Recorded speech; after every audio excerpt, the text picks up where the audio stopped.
Hello, everyone, and welcome to SteadiSchool and Learn Filmmaking present Moving Up in the Camera Department. We're very excited to have guests Alan Caso, ASC, and camera operator M. Michelle Gonzales with us today to talk about advancing your career in the camera department. My name is Matthew Borick. I am the focus pulling instructor for SteadiSchool and a Los Angeles-based Local 600 camera assistant. Please let us know where you're coming from. Put it in the chat. We are fortunate to have a global audience, and we like to learn where others are joining us from. Most of us are in Los Angeles. And thank you again for being here. Yeah, that's crazy. Austria. Right? India. Oh my God, India. Jeez. Natural Kennedy. India. Fantastic. So if you don't know, Learn Filmmaking Network is a channel that connects filmmakers across the world and provides fun educational opportunities for people who are interested in learning more about being a filmmaker. Thank you to those from Canada, Namibia, Haiti, geez. Costa Rica.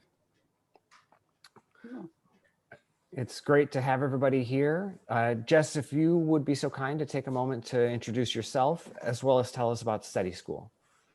Hi, everybody. Jessica Lopez, camera operator, Steadicam operator based in Los Angeles and Atlanta. Matt and I formed SteadiSchool just to bring, community together and younger filmmakers together and giving them a space to create shots with other filmmakers in the camera department, like focus pullers and second ACs, and as well as a camera grip, which is a dolly grip. We try to sync together a cool shot and teach people the methods and the protocols and the style choices. And yeah, welcome to SteadiSchool. And we're online via Zoom. When the pandemic happened, we decided to go online, and we're hoping towards the end of the year we can reopen again.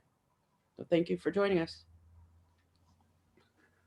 Thank you, Jess. And I do want to say that, it's been wonderful being your partner in this endeavor. And, no matter what's happened, in the beginning, doing the group workshops to pivoting to online, it's just been so much fun and such a blessing in my life to be able to do this mentorship with you.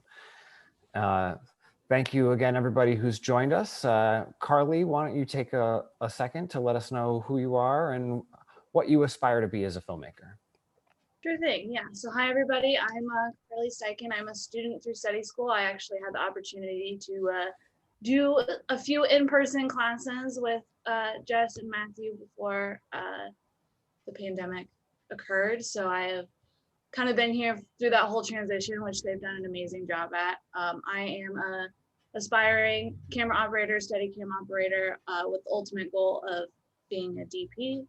And yeah, I just do as much as I can to learn from people like Jessica and Matthew right now. That's where I'm at. Thank you for joining us. It's great having you with us. You did one of our very first webinars, and so it's great to have you back again. Next up, we'll introduce our guests, and I'm personally very excited to have both of them here. They're going to share many great stories and insight with us. Alan Caso, ASC, is with us. And Alan, if you would take a moment to introduce yourself. Hi, I'm Alan Caso. I work as a cinematographer, all in narrative work, movies, TV. Been doing it for a long time, and Los Angeles based. So. That's perfect. Thank you again for being here. And last but definitely not least, Em, if you would take a moment to let us know a little bit about yourself. Yeah, I'm Em. I'm based in Los Angeles, and I'm a camera operator. I started I started at the bottom of the department of being a PA, and then I moved my way up the whole camera department, and now I'm an operator. I'm originally from New Mexico, and now I live in LA And I mostly work in narrative. I think I work mostly in narrative. I do commercials and music videos like once in a while, but I do prefer narrative. I love narrative. I've seen you on a couple of music video sets. I know they're fewer and further between, but you know, do work, get paid, right? That's kind of what it boils down to. Definitely. Thank you again for being Hallelujah here. on that. Yeah, yeah, exactly, right. And so, Carly, why don't you start us off? Sure thing. The first question I have is for Alan. You have a very long career spanning decades. Do you have a favorite project or job that you worked on? Actually, I do. My favorite job that I ever did was Frankenstein. It's a 4-hour miniseries and it was released as a two-part feature in Europe. We shot it in Slovakia, and this was 2003. And let's face it, shooting a period piece like that with great production value and unbelievable sets and locations. I mean, it was just so much fun. It was terrific. We had a great group of technicians from not just the Czech Republic, but also from Hungary and Bosnia and Croatia. There was just a great mix of people, and we shot. It's about 10 weeks in Slovakia, and then we went up to Norway for the and shot on top of this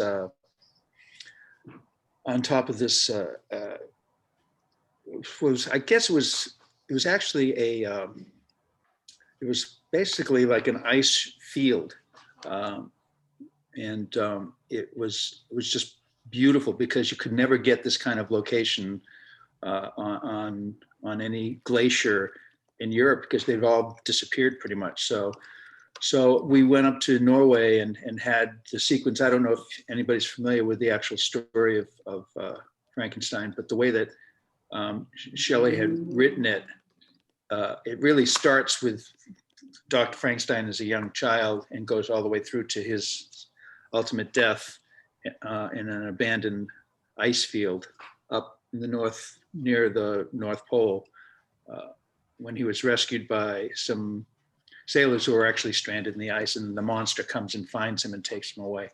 And so we basically did the whole movie by the book, and it was that's why they did it as a miniseries. But just having these great locations and getting to shoot the texture and using smoke and lighting, the it wasn't really a horror movie as much as more of a Gothic tale. And so as a cinematographer, to do something like that is just a dream to come true. And I've always had sort of an affinity towards period pieces anyway, because I think you get to do more stuff as a cinematographer. At least for me, it interests me the most. So that was my favorite project. That's awesome. Thank you so much. I'm so jealous that you got to go up to Norway. And oh my God, I can't I'm tell a huge you. travel buff, so It like wasn't even planned. We had all these plans of being out in the parking lot in Slovakia and putting a bunch of fake snow and stuff with green screen, and it just got to be ridiculous. And it was an exceptionally hot summer, and it had gotten to be in the end of September, and it was just blazing hot still. And they just said, we can't do this. So they made these last minute plans and shipped the whole company up to Norway. It was just crazy. And we're on top of this glacier, this ice field.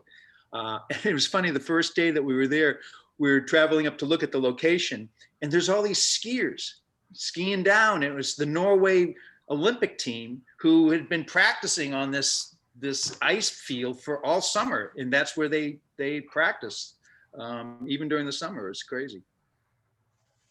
that's awesome. I love that.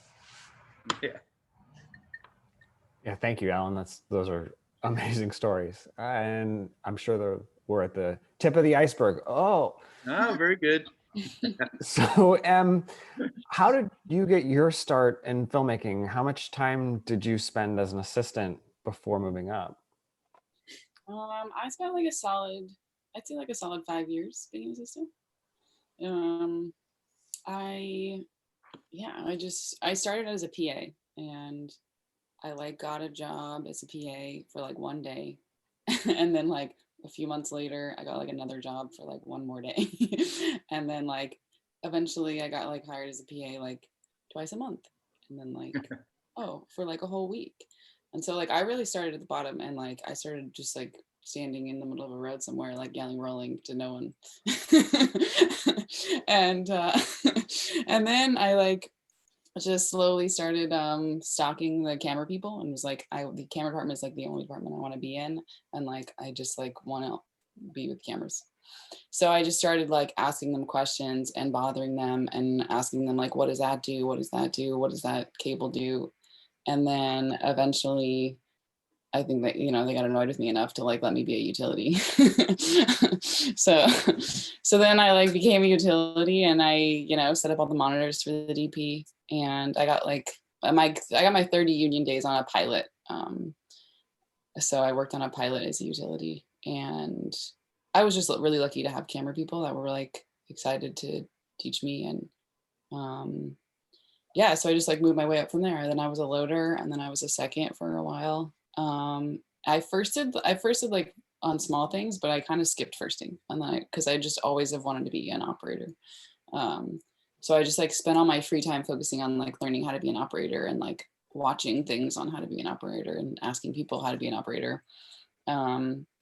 So I didn't spend effort. I spent effort in like learning about camera moves, and not spending effort in learning on focus pulling, because I just knew that's what I wanted to do.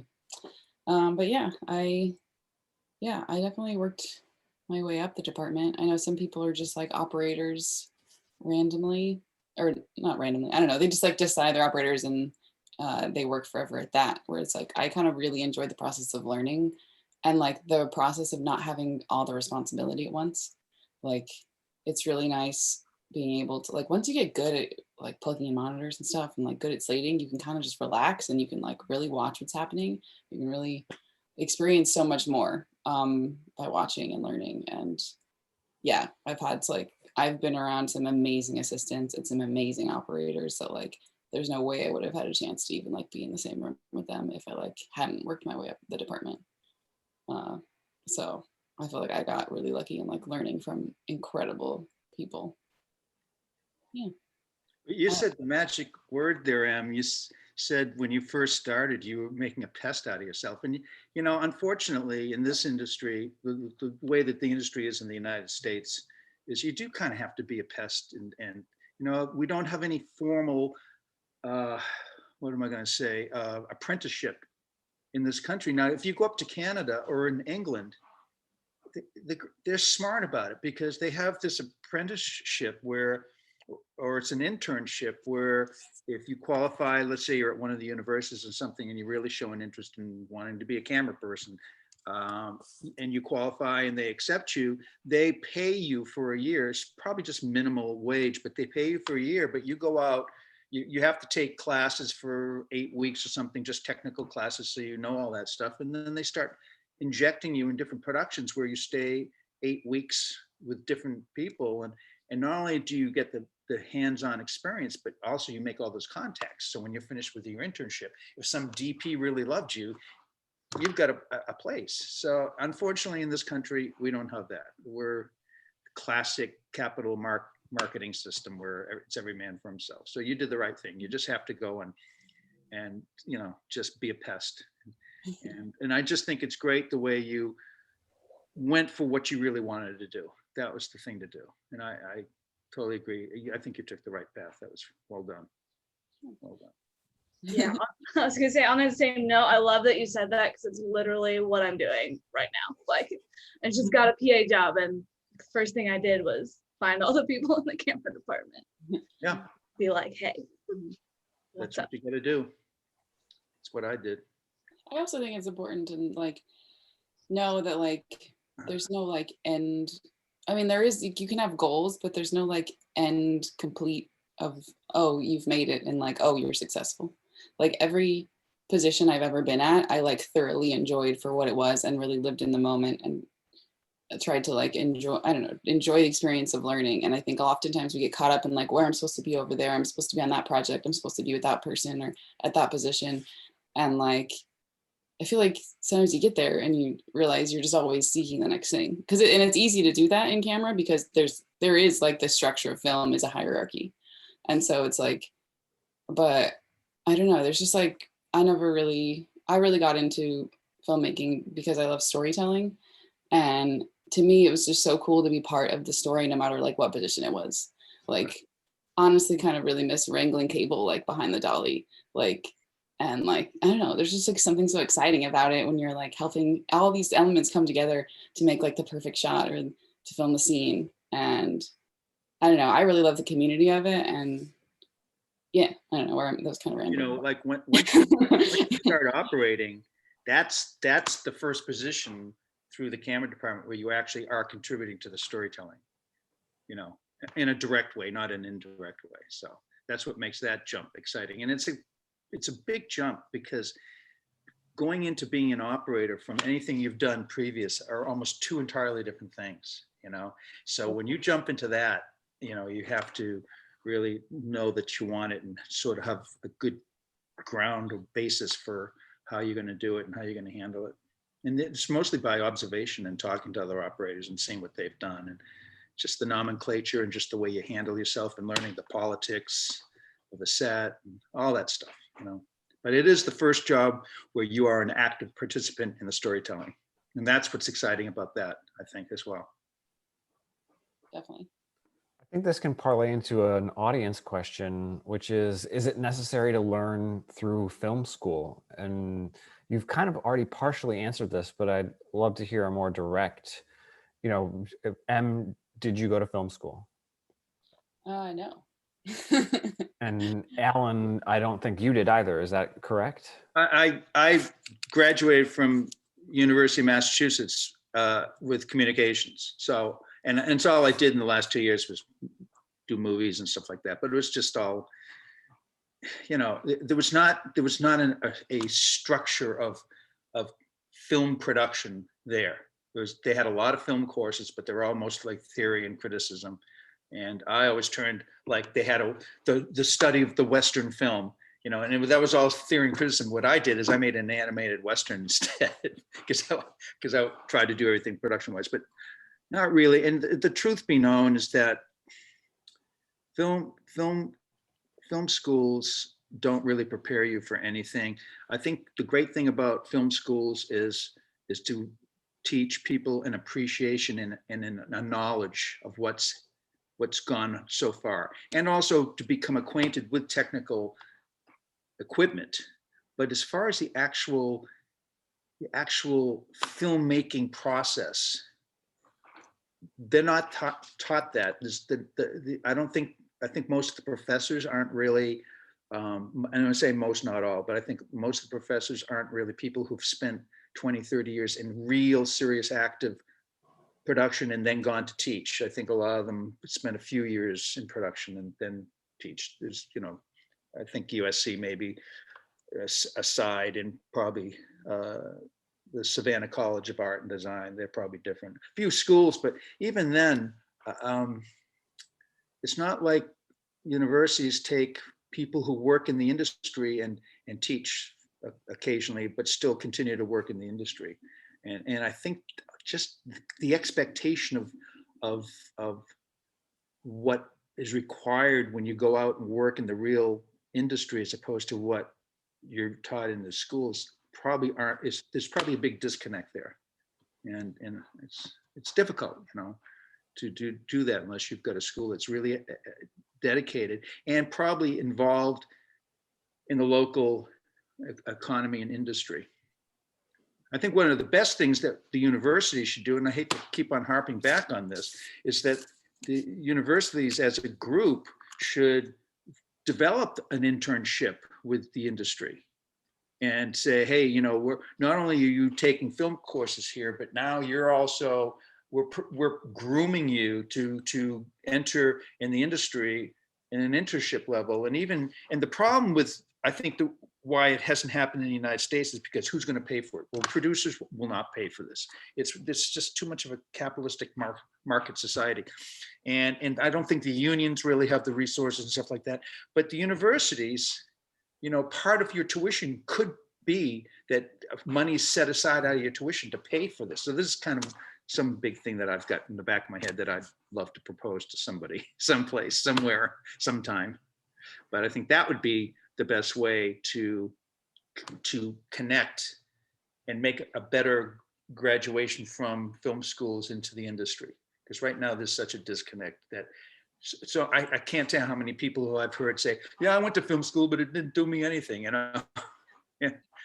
You know, what did it teach me? I had to still work my way up, you know, from, well, you know, like Em and I both did. We just made pests out of ourselves until we finally got in there, you know. I do think that if you know that you, like, I just wasn't, when I was 18, I just like didn't really know that I wanted to be in film. Yeah, me too. Nobody in my family was in film. They didn't even know it was a career. Like, my parents were like, what? People actually make movies for money? Like, they didn't know you actually Yeah. do You know, that. I know that story. Yeah, and so I just was like in such an age of like discovering myself and having a lot of interests. And so like there was no way I could commit to film school when I was 18 and be like, this is what I'm doing, this is my career. So I know some people are like that though, and they're like, they Yeah. find out really young that that's the only thing they want to do. I do too. And so like I think it's good for people who are like more sure of themselves than I was. Right. And then then you have a community of people. Like I never really had like a community at a young age where we like made all these weird short films, or I had like, I went to art school, so I definitely had like a community of, we made weird paintings and stuff and like weird experimental art films. But that's good though. That helps. It's a visual. Yeah. You're a visual person, you know. Sure.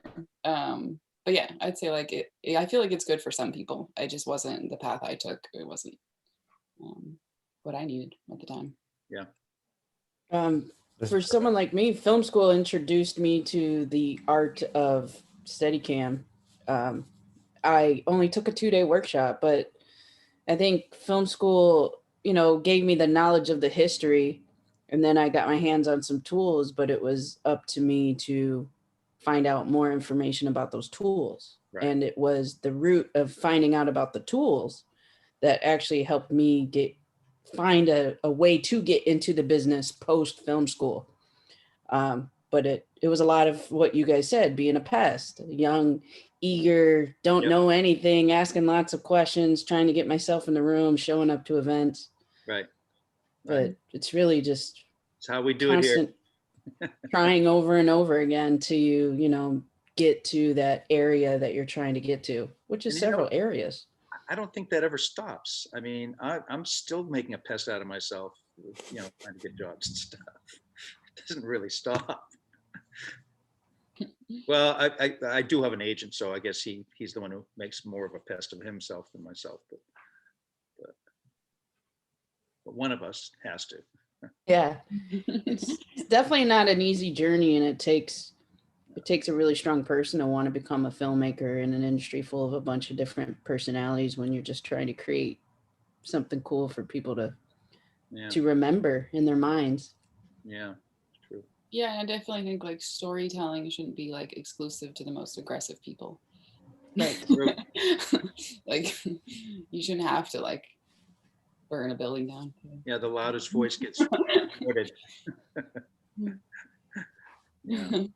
Well, this is great. For one, thank you. I do see other shortcomings in film schools, like they don't focus on trades, they don't focus on costume design or production design at all at times. They exclusively do theory or writing or directing, and the other technical positions are kind of forgotten, and people don't know that there's an option to do that. And so, you know, it would be great to connect the actual industry with the universities, but that would be a very long-term project. But I'd be on board with that too. Em, you made this final transition into operating full-time amid the pandemic. What made you feel like that timing was right? Was it just a personal gut thing, or it's a challenge to move up in the first place, but then to do it in the middle of the pandemic? Like, what inspired you to say, I'm going to hang up the assistant hat and do this now? To be honest, I mean, it didn't happen like that at all. I was just like, somebody like offered me an operating gig and I said yes. So, and then I was like, oops, I got my days. Like, it was just like, I felt like I thought a lot about saying yes or no. And then I thought like, why am I I don't know, like I am deserving of moving up. I don't know, like I think oftentimes you like question whether you're deserving of something.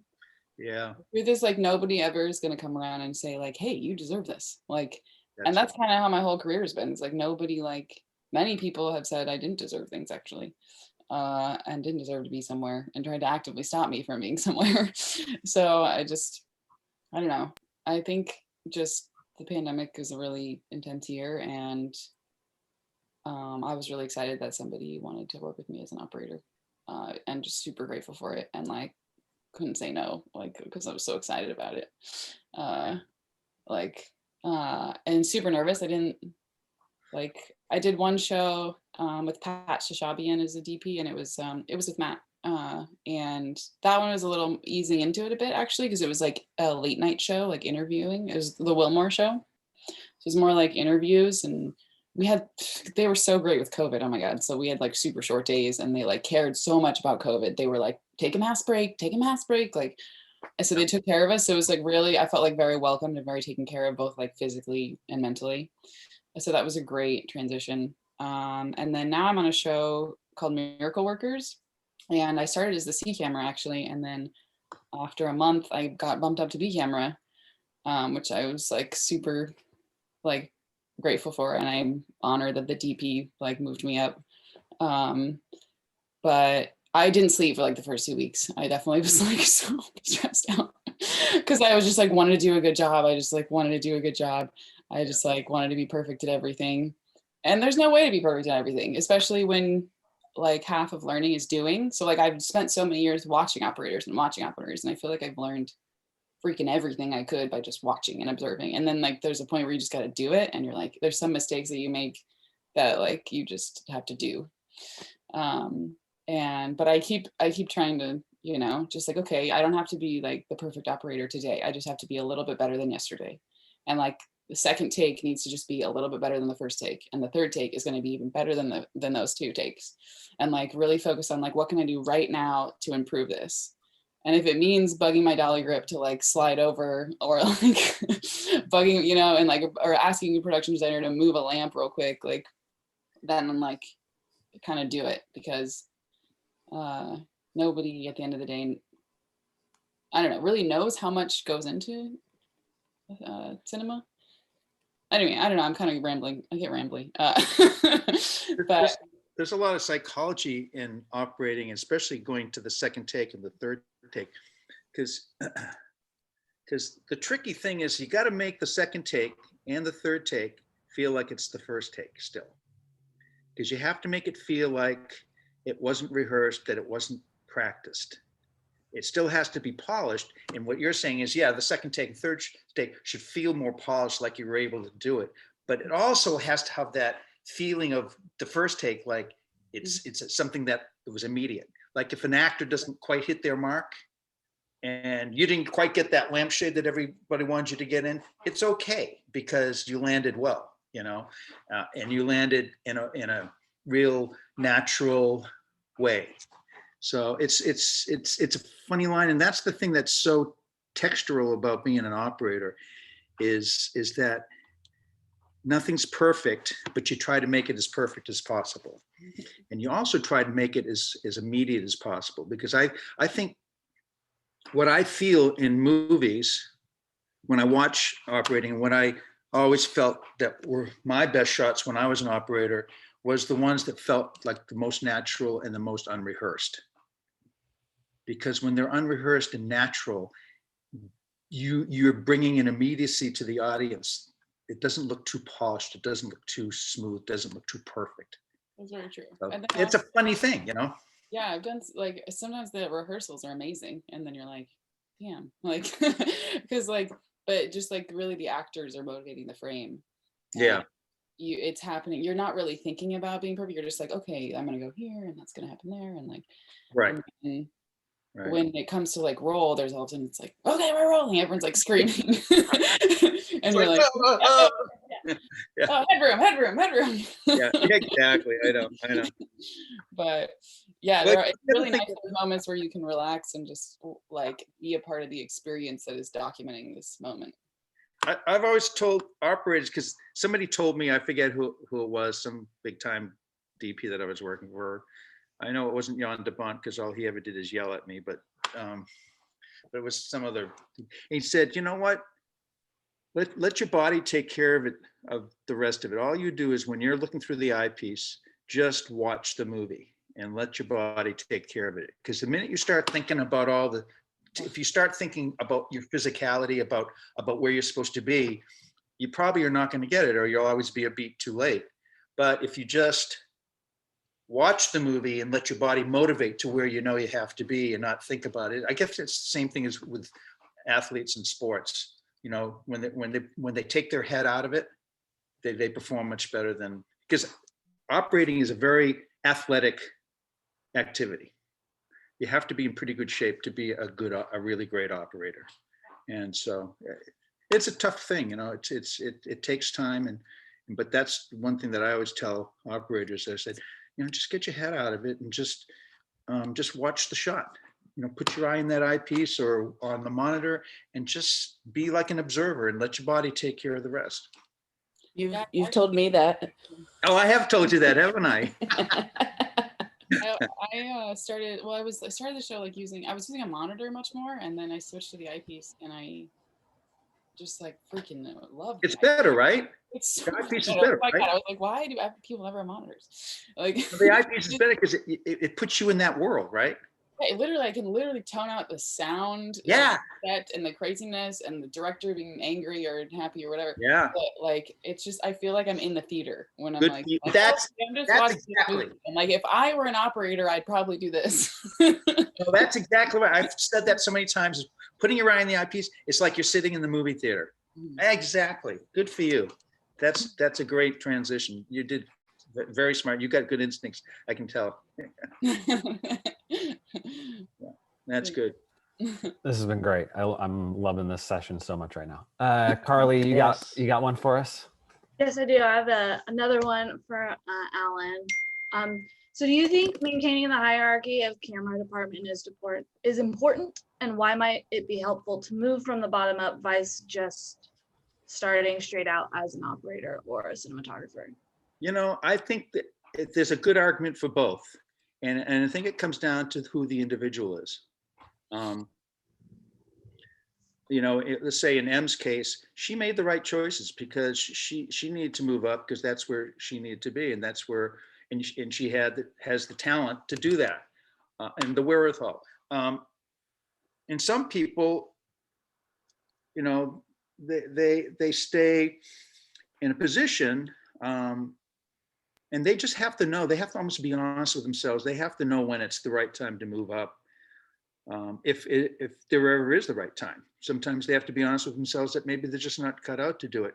But here's the big thing that's the difference, I think, that I found, is that there are people who are natural leaders and who don't need to move up through the rankings to be a good manager of people. They're just naturally good at that. But I've seen way too many times DPs who never went through the hierarchy and are terrible. They're abusive and you know, abusive to their people. They don't understand what their jobs are because they never did the jobs, and they make very bad managers of their crews. And that is a mistake. And that person probably wouldn't have been so much that way had they worked their way up and learned all the different things.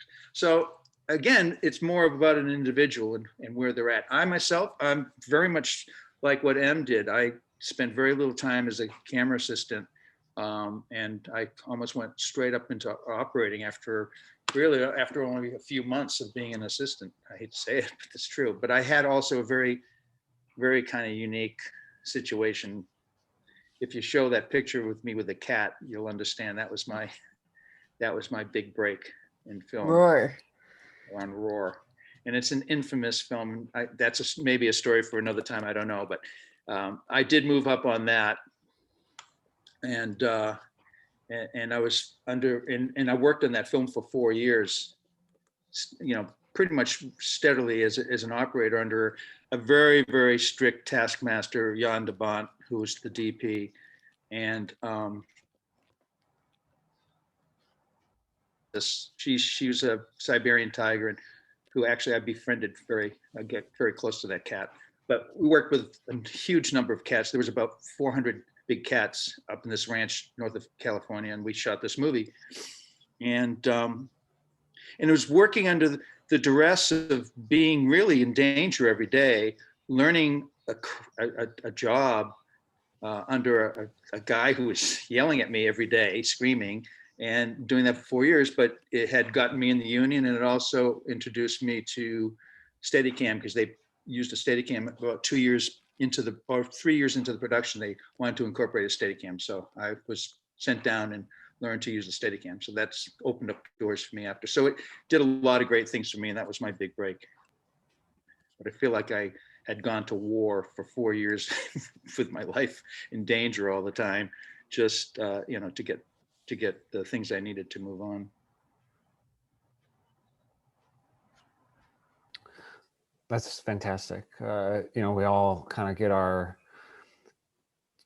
reps in somewhere, and it can seem difficult when you're on the outside looking in, right? A lot of our audience members are on the outside of the bubble, and they're like, how do I get inside the bubble? But almost everyone's stories of getting inside the bubble involve some type of very stressful situation, trial by fire, sometimes even going against the grain, or there's a lot of different ways to get it done, and no two people's stories are the same. I mean, there were so much stories that come out of that show. In fact, I mean, you can go online and read all sorts of stuff, and it was considered the most dangerous movie ever filmed. And there were a lot of accidents, but actually nobody was ever killed, which is an amazing thing in and of itself. It's crazy, it might seem. So I've got one from the audience, from Mindy Cook, who's asking, when you were in your being a pest stage, what are some of the best questions you asked people that were ahead of you or that you wanted to gain experience from?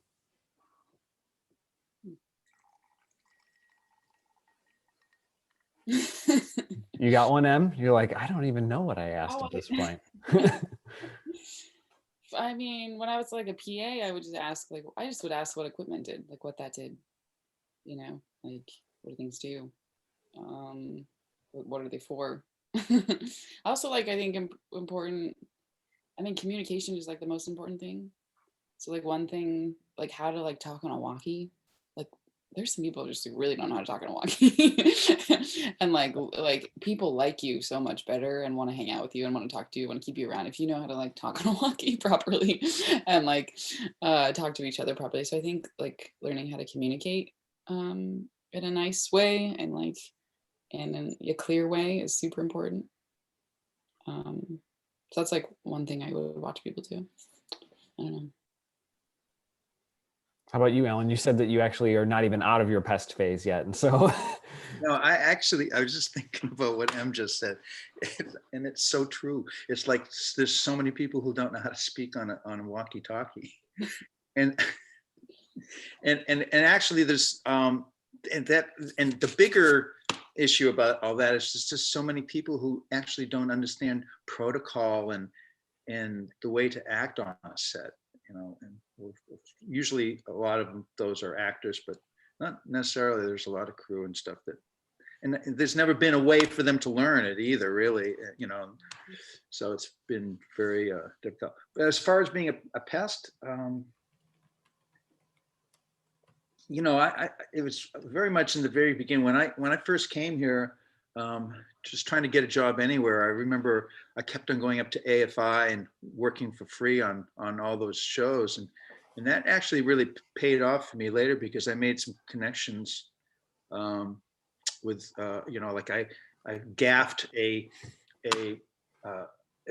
fellow's final project. It was the project that he was DPing on, his final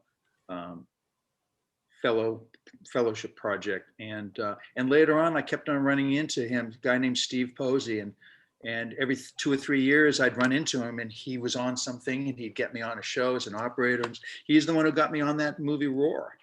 The day that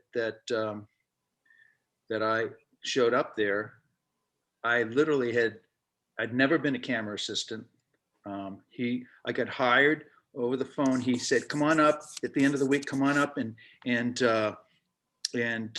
you know, they're going to start running a B camera, and why don't you work as a B? There's the B second assistant." And I said, "Oh, that sounds great." So I went into Panavision and I learned how to load the camera and all that stuff on my own. And then later that week I went up there. Of course, the day that I arrived, I'm walking down in there, and there's this ambulance with lights flashing. And as I'm walking onto the compound, and I'm starting to hear all these noises, which, because he didn't tell me anything about it being with a bunch of big cats or anything. And I'm walking in there, and I'm hearing this whoo, whoo, whoo, whoo, whoo, and all these crazy sounds. And this guy is being carried out on a stretcher, and it ends up it's Jan de Bont, who got his head ripped open by one of the female lions. So the whole thing was down for a day, and I found Steve, and he goes, "Oh, good, I'm so glad that you came here and you showed up." He said, "I don't know if you still want to work on the film, but the whole camera department just quit." And Jan, as he was being sent to the hospital, said, "Hey, Steve, you keep on shooting. You take over until I can get back. You know, we need to keep on shooting." And so Steve said, "So I was wondering, do you still want to work on the movie? Yeah, you can work as the first assistant on camera." And I, you know, I'd never worked as a second assistant, never mind a first, and on a camera. But I said, "Oh yeah, sure, no problem." So here I am learning, you know, under this duress for the first 6 weeks of, you know, being a camera assistant, and I kind of regretted having maybe made myself such a pest. But you know, when the chips came down to it, and it was like time to either, you know, fish or cut bait, I decided I was going to fish. And so I learned as I went along. It was just, you know, trial by fire. And so sometimes you know, you get what you wish for, and you got to be careful.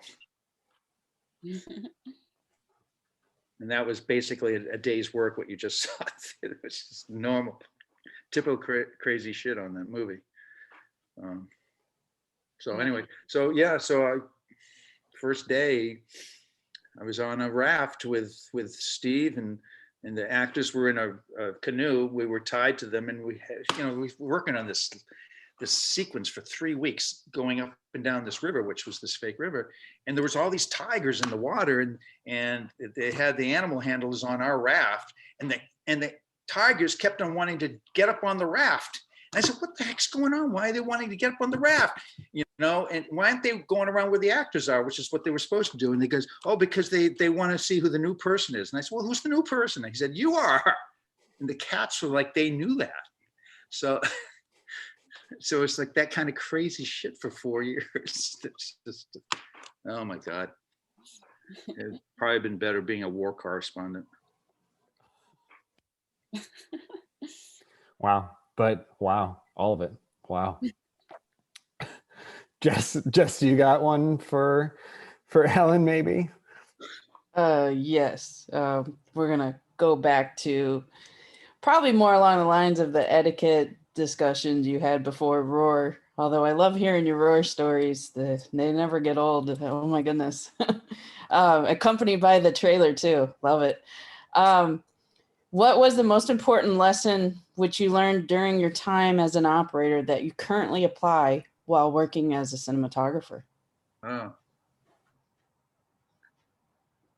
would say the single biggest thing I learned while operating that I carried over and affected me as a DP is probably composition.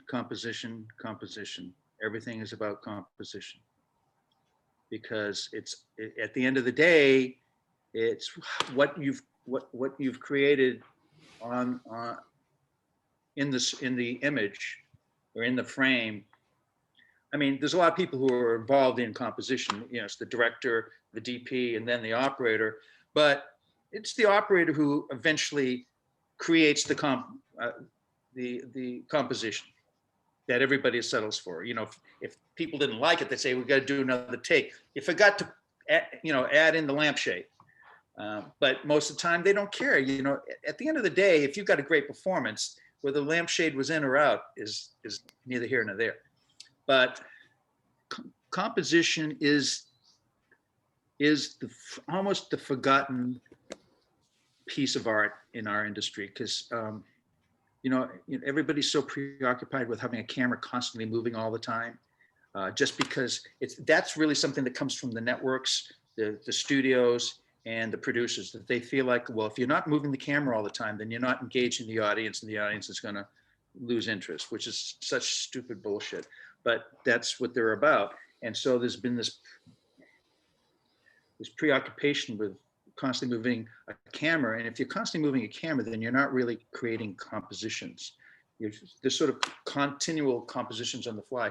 But to actually tell a story where you've created a dynamic within a frame, and for a reason, because it's telling the story, that's to me is the thing that, going into being a DP, that I learned as an operator, was the thing that I fall back on all the time. Was the big thing that I did on 6 Feet Under. Everything about 6 Feet Under was about composition. It was all about designing something and telling a story in a frame.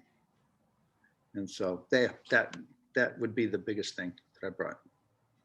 You definitely empowered me when I was your operator to get really good frames and to think creatively.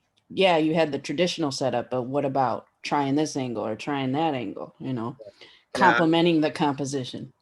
One thing I always love to see when I have an operator working with me is I always like to kind of see where their eye is at and let them go for it. Because when I find somebody who really has a knack for composition and brings something to the table, they hear less from me, because I let them do more of what they want to do, because I know that they're thinking, and now they're starting to think about the story, and they're composing the things that they're doing based on their understanding of the story. So yeah, it's really great to see, especially young operators who are coming up. I love seeing operators who really cherish and use composition for what it's supposed to be. It's not something that's just convenient.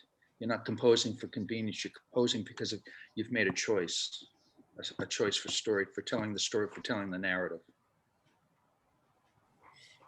That's awesome. Thank that's you. excellent. Yeah, right. Yeah, I feel like oftentimes you have to fight for your composition too. You have to fight for a lot of times nobody else is paying attention. Like production designers are like, oh, I'll just move this here and move that, or the set decorators. And I think you're no, you have to get people to notice it and get behind it and be like, guys, this looks better this way.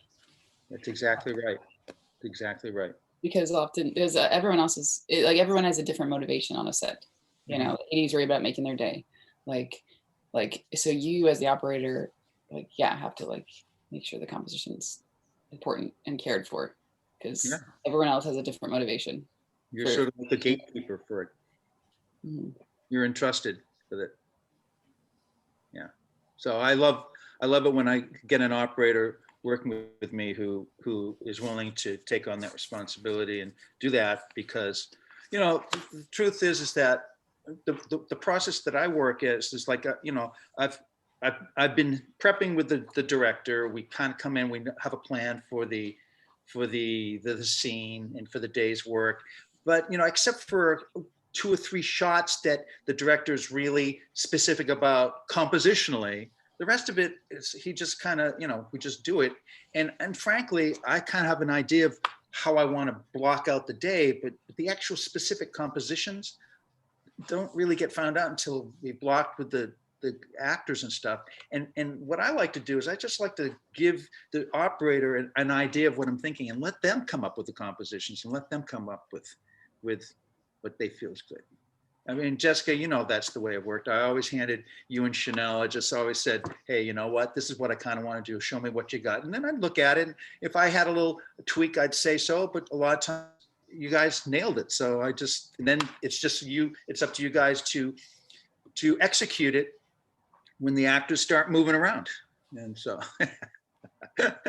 yeah, this is, I guess, I must have been very happy with what you just did because I'm smiling. Thank goodness. That's Chanel between us. And there she is. It Yeah. was definitely a wonderful experience, the three of Good. us getting that done, the creative choices, and picking and choosing, and the parameters you gave us. And you would say put on a 25, or sorry, 24, I think it was, or a But 40, what light that I never would have you put on? 50, ever. Exactly. Ever. And that stays in the back of my head all the time. It's like there's Hey, listen, it's just me. It's not, I'm sure that it's a perfectly nice lens that's never hurt anybody, but it's just But to go back to the original question, though, the important lessons, one learns as an operator, you carry over. I learned those same exact things from you, and I carry those over to every job now. Like, cool. I'm grateful for those moments that I've had to learn under you in order to be a better operator and storyteller and leader. And like you said, sometimes some of us are lost until we get to those places where people are willing to help us and teach. I coming from film school, I never had the right education, and I wasn't fortunate like to work up from all the levels of the department to keep the integrity of the department. Right. So it takes a patient boss to help lead their team and to choose that's about to uphold that. That's about management. It's knowing how to manage people. It's about trying to encourage people. You get more with honey than you do with vinegar. It's about not abusing people. It's about encouraging people. Carly, going back to your original question, I just thought of something. There is something that I think a DP needs to always be first. A DP does need to be an operator first, because not either being an operator when they're DPing or having been an operator and moved up to DPing, because it's so important to understand what it's like to physically control the camera to actually make images. So I'm kind of reprising my answer to you and saying that it's extremely important, if somebody wants to be a DP, that they really spend time as an operator or spend time operating on their shows as a DP, working as an operator. That's awesome. Thank you. Yeah.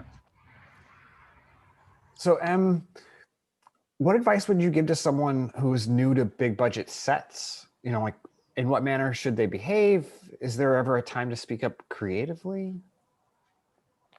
I think it depends who you're with. Like, if you've been with the crew, I guess if you're new with the crew, I don't know, it's hard. I think definitely I've seen people get in trouble for speaking up too soon, like, relax, this isn't your movie. Just be helpful and don't be dominating, I think is I think I kind of approach it being quietly useful, being especially when I came on a C camera to the show, it's the DP doesn't have time to even fucking think about 3 cameras. There's craziness going on. So just being observing what A camera and B camera are doing and finding that pocket and finding this secret shot that nobody notices you're getting. And then you quickly are hey, do you like this? Can I shoot this shot? And then they're happy that you've been on your own and made something nice without having them babysit you. But I think, I don't know, I personally get stressed out when people's personalities are too dominating and too me, and this is what I want. So I think it's best to be useful without causing too much attention on yourself. Yeah, I don't know. That's no, it's extremely valid. No, I think it's good advice for any position too. I do, especially director. No. But yeah, being on the same team, we're all on the same team. We're all trying to we all have the same goals, to make it, hopefully, to be a beautiful film. And everyone's trying to go about it a different way, and we care in different ways. Just people express their care differently. Yeah. Actually, Carly, that's another reason why a DP should be an operator first, because he learns teamwork. Another big thing. You get some DP who's never been on a set or just, and just doesn't understand teamwork. Teamwork, you need your team behind you. You need everybody, you need to inspire your team so everybody works together. True. That's true. That's good advice that I got, was like, caring about long-term goals and long-term relationships, and like not short-term satisfaction, like, and learning how to really learning how to let things go, like how to let the last shot go, like how to let the last, like not only like how to let yesterday go if like everything was shit and like everyone was grumpy, just like let it go, new day, but like also learning if like the last scene everybody was grumpy and everything went to shit, it's like letting that go. Okay, new scene, new shot. Like it's interesting how film is just like it's almost like there's so much meditation involved in filmmaking in a way. It's like, oh, just like letting go of these things and these emotions. Yeah. And then again, with like, going back to the eye piece of like being in the moment, is just like such a form of meditation, of like experiencing this moment and being a part of this thing outside yourself. I loved that moment of just sticking my eye in the eyepiece. It was very meditative. And Jessica, you heard her say about letting stuff go. Mm-hmm. Yes. Letting the bad shot go. Oh my God. Yeah. It's such practice. Just be like, well, bad shot's yeah. up. It's a hard thing to do, but when you learn how to do it, it's great. I'm actually curious. Do you guys have a routine when you go home from rap on how you let the day go and reprocess for the next day? To me, it actually helps not really talk about it. I mean, maybe but like to talk to my sister who doesn't work in film and she has a whole different life. So I get to like hear about her kids, or to talk to somebody that has completely talk to somebody else. It's like, you're just like, oh, like, because as a camera department, we're so close and we're all like, know everything. So to talk to somebody that knows nothing about it, like you're just like, oh, feels like you gain a little bit of perspective on it.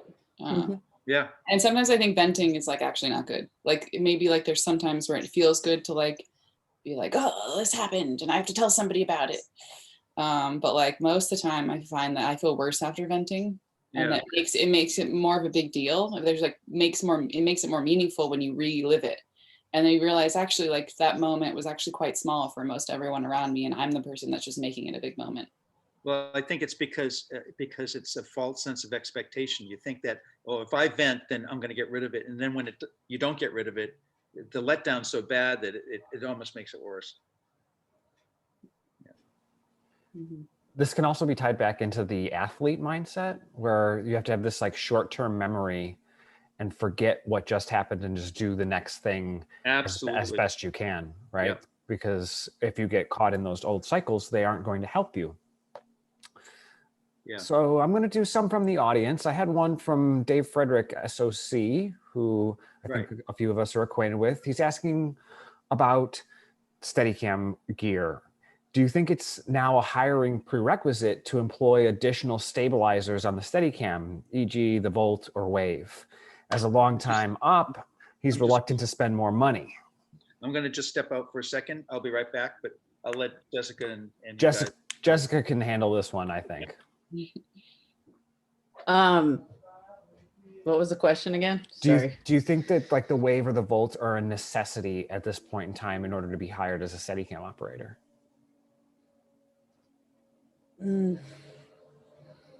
Shit, that's a pretty just watching my response on that one. I think it's definitely a useful and helpful tool.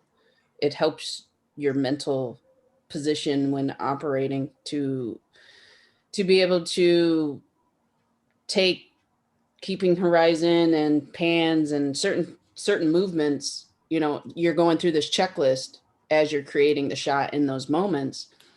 It definitely makes things a little bit easier, one less thing to worry about. It is a pretty penny when you upgrade to these extra tools. So, budget factors in with, hopefully you're getting the right amount of work and the tool is useful for you. I've invested in tools that I think took away too much more like time for me to be ready on set. So I just learned to try and work with what I had, than to try and add more things to the equation. And it's just a little level of stress. But I think once you've learned the technology and become one with it, it's very useful, and can only better you as an operator. So it's just how much of training you're going to put in with the purchase, and how much time do you have, and how much it's needed. And it all weighs in of why those tools are useful. And I think people that hire us are learning about them more and more. So like gimbals, when they first came out, what was it? And now it's on the show I'm on all the time. So, it's just a matter of time before people learn about the technology and how good it is and how they could apply it to their storytelling. I think Sorry, that was no, a that was lot. good. I think that was good. It definitely, it's a multi-layered issue. A prior operator talked about it in the regard of it doesn't make good composition for you, right? It's not going to all of a sudden make your operating really great, but it can help you with certain aspects of operating if you already know how to compose a good shot. Mm-hmm. And so it's, is it necessary? Not necessarily, but will it help you if you, have that ability to compose a good frame with a Steadicam? It'll help you. It'll be one less thing that you have to think about, because operating a Steadicam is very challenging. Mm-hmm. Yeah, what makes it even more challenging is that, just because it's a Steadicam and it's moving, it doesn't mean that it's still not a camera that's composing shots. So I think the biggest jump for a Steadicam operator is to make that leap from just being able to physically do shots and keep people in frame and keep it steady and all that, the physicality, but also land with compositions and keep compositions in movement and start with compositions. Because you got to remember, at the end of the day, you're still an operator and you're still having to be responsible for compositions. And so when you get a Steadicam operator who's getting that, who's reached that level, then you've got a master. You got somebody who's mastered the Steadicam, because that's how difficult it is. It's extremely difficult to make that leap from being physically able to just run with it and do stuff, which is in and of itself takes a few years to get that down, to then transcend to the point where you're able to land compositions and keep in mind that as actors do something slightly different, that you still have to find that composition at the end. And it's very, very tricky. So do you think, as a cinematographer and former Steadicam operator, the new technologies like the Volt and the Wave are a requirement for you when you're hiring your operators that own rigs that are using this type of technology? I would never put in a requirement on anybody. If they can get the shot any way that they can do it, absolutely. I'm not going to put requirements on people with technology. So that means you're open to all different types of technology, gimbals, Steadicam. Yeah, as long as somebody can nail the shot, tell me that you can do it. I don't really need this. I can do the shot without it. I'm better off if I don't have this technology. Great, because why would I push on you some technology that I think you must use to get the shot just because I think that? You as the Steadicam operator, if you're better off in this case without using that, no, I'm not going to push something on you guys. I mean, this doesn't make any sense. It's like, I remember I used to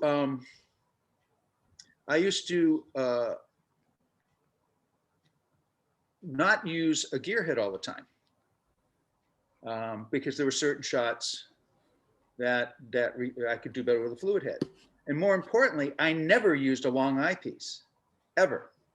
Even on the gearhead, I never used a long eyepiece. And the reason why was actually a very logical reason. And it was just me. I didn't expect anybody else to do it that way. When you have a short eyepiece, it's putting you physically right at the fulcrum of the camera, right at the center point where it pans and tilts and does everything. So that means that I don't have to move. I can literally just move the camera around, and I physically can stay in one position. So if I'm standing on a dolly or if I'm doing something like that, I'm not physically having to move around. If you got a long eyepiece and you're at the back of the camera and you're having to pan, that means you're climbing over the dolly, trying to follow that eyepiece around, and it never made any sense to me. And so they, I'd get these things from DP saying, yeah, but isn't your body getting in the way? You're going to get in the way of yourself. No, I just suck in my stomach and I can get underneath it. So I would have DPs who would insist on me using the long eyepiece. And I said, you know what, if you want me to use the long eyepiece, then you fucking operate the shot, because I'm the operator and I'm telling you I can do the shot better this way. And frankly, I can do any shot better than you because I can do it this way. And I would get indignant about it because it's not his position to tell me how to do my operating. Otherwise, he should operate himself. And so I think that's the kind of thing that you have to do is you have to defend your own position. You have to defend what you can do, how you can bring your game to the table and defend it. And so I don't think that somebody should tell you what equipment you need to use to do your job. It doesn't make any sense. It just doesn't make any sense. And if you think that you can do a shot better one way than another because of based on your experience and how you've been able to execute shots, then you damn well should do it that way. And when I'm DPing and I get an operator who's doing something some wacky way, I don't default them for doing that as long as they can pull it off, as long as that's the best way that they know how to do it. That's great.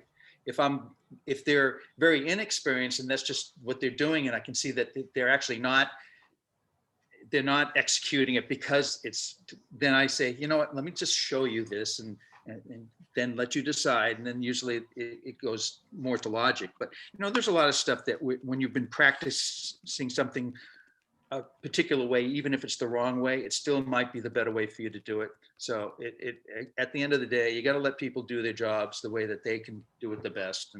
And that's the reason why you hire them, because you still like what they do at the end of the day. Thank you for that answer. It's really cool. We appreciate that. Yeah. I'm going to do another audience question. Jack Brooks asked, how did you get your first camera operating gigs without having any camera operating credits? Which I think is a good one, right? Yeah. I'm like, Em, you want to go? Jess, you could do this too. There was a point in time where you didn't have credits and had to make your way onto set. I want to hear. I think Em's probably got a good story. Really, I don't know. No, I think I would just shoot my own shit and then claim that it was shit, like I operated on this thing that was just me and my DSLR, and that's my credit. But I would meet people on set and then ask if they wanted to shoot projects on the weekends for free.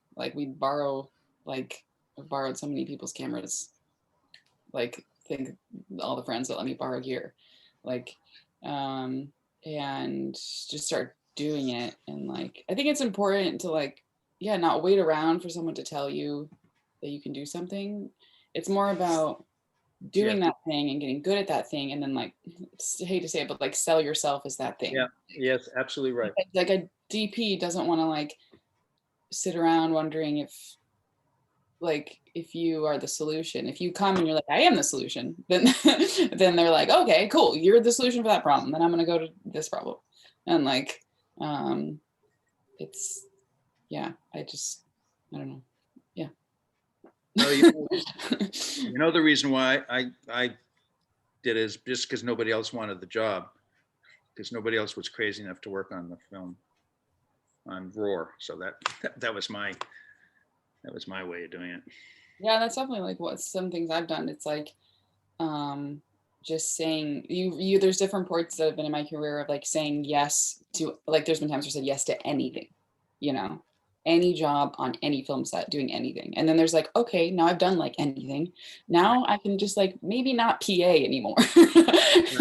Okay, so now I'm just going to say yes to this category of jobs. And so I think you kind of process of elimination of saying yes to where you are in the moment of your career. And if you feel you can do it and it's scary, then do it. But if you really feel you know nothing about it, then maybe don't take that job. Yeah.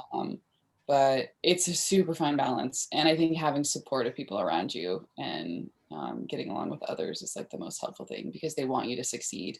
So if you're doing something new, thank God you have assistants that care about you, that are going to help you get there, or you have you know, like I think that's important. I think when people don't like you, then they don't want to really help you and they don't really want to support you. Yeah, So and you're in trouble anyway. yeah, but It's definitely a level of confidence you have to Yes. just take that leap Yeah. in yourself that you're capable of doing it. Right. I think personally, like as a woman, it's like I just like segue on the female thing. It's like I think often women struggle with. I think men just dive into things. Oh my god, they just are like, yeah, no one needs to tell me that I belong. I belong. Yeah. And like women are taught to be very like we're taught to be very selfless. It's like that's like supposed to be a compliment if you tell a woman that she's selfless, she's giving. So it's hard for us to like be like, you know, there's a consequence to being told that. We're like, oh, I can actually do something for myself, and like, yeah, and people get upset when women like actually make themselves a priority. Mhm. Yeah, so it's definitely taken a lot of pep talks and a lot of support for me to feel like I deserve to be somewhere where I've just seen it. I'm not saying it's all men or all women, but I think it's like I've seen a lot of men dive in with confidence. Well, yeah, that's the problem with our industry. It's been the problem, which is why it's changing now with inclusion, because you know, if a man fails, it's like, oh well, he just doesn't have the experience. Give him a little more time and he'll get it, you know. But woman fails, it's like, well, see, I told you, she shouldn't be doing this job. I mean, that's basically the rudimentary problem right from the beginning with this industry, and probably with a lot of businesses. And so that, at least that's changing slowly, or not, but I'm glad it is changing, because that's what has to be changed in our business, so that you don't have to have that fear of not jumping in to do something like a guy would. Like it should be okay for you to do that, you know. I think also like women feel like they represent all women, and I think people look at us like we represent all women. Like, yeah, that's true. whereas a man is like, oh, I'm just being me, and like I just made a mistake. Whereas like if you make a mistake, it's like, yeah, it's like, see, all women made. I can't do this, and you're like, I didn't get this responsibility of like representing all women. Like, who gave me that responsibility? I'm just trying to learn and grow. Right. It's totally fucked up, but I agree with you. Same for me. I think you and I have connected in the past over situations where our gender in camera operating has been brought up and used as I don't know, as just, I hate that that's a thing. I'm glad that we came together in the past over a thing. And I'm very happy that you choose to excel in your own right, no matter what has happened to you on this journey. And that goes for so many different people, but especially women, because it's hard to see people like us doing what we want to do. And now the world is opening up and it's starting to happen. And women like me and you are there. We're going through these doorways with everyone. So I'm grateful to be in this position. I'm also scared because I feel like I could be a better woman and person and all this, and people are looking up to me, and it's like, who the hell am I? You know, I just want to do a job. Let me please do a job. And so it's just a shame that it's still something that's sort of happening, but it is kind of hopefully moving into a better place for us. And to segue into that, Alan gave this amazing speech at the ASC about how he's, you know, doing his part as a leader to try and open the doors for more people like us, people of color, women, non-binary, you know, all different. So just, it's a good time, I think, to be a filmmaker, for sure. Mhm. Sorry, I got a little deep there. No, I didn't get deep. That's good. Yeah, I That's think what we like- do here. Safe space. Right. Yeah, I think it's important to like I guess not not worry so much about how what other people think and what other people are doing, because like most people actually are so involved in their own lives that I don't know, like I've never looked I've often I haven't looked like the camera people that I like worked my way up with. Most of the time I was the only woman in the camera department. And there was never a Latina woman either, or like a Latina person. But then it's like, you can get kind of like, I don't know, there's been times where I've been like, kind of like, are they talking to me like this way because of this? And you get like psycho, or it's like, I feel like I've been like, and so it's just like this year, especially, I think it's been really good to like spend time alone and like let go of like what people think. And it's not really about me, it's about the story. It's how I've tried to motivate my life. And I'm so excited for the world of cinema to like start looking more diverse, and like it's not even diverse, just like the people behind the camera should look like the world around us. Like they're, you know, the world is very diverse in humans and genders and like every other industry. I mean, I don't know about every other industry, but like most every other industry is already diverse. And so like it's an exciting time to be a filmmaker, because I think we're going to start hearing more stories. And one thing that blows my mind is like, really most of the time, most of cinema has been operated like by men, like physically operators were mostly men. And like, that's actually crazy that like historically, like our visual history has been like documented through the perspective of men. And like, we actually don't even know how women see the world. Like we have no clue how they even like see things. Like that's crazy.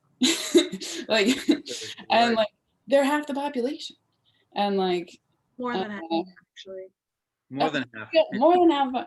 So it's just like, yeah, I don't know. It'll just be cool. Like, let's see how like half of the world actually sees things. And like, I don't know, just think it's crazy. Yeah, just you know, the whole story has been told by not just men, but just a selection of white men.